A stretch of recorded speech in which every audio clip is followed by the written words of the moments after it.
What's up mga ka-angel? So meron tayo ditong Toyota Avanza Gen 2 na new model ano. So nang problema yung may-ari, akala niya empty na, wala siyang gauge o wala siyang fuel gauge. So nagpagas siya, full tank na.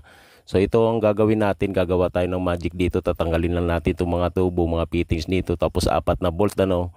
Dahil nandito yung sakit ng fuel float valve. So ayun, tatanggalin lang natin yan, dandahan lang natin iangat para hindi sumabit yung float valve ano. Kasi titingnan natin dito yung contact, yun, ayun.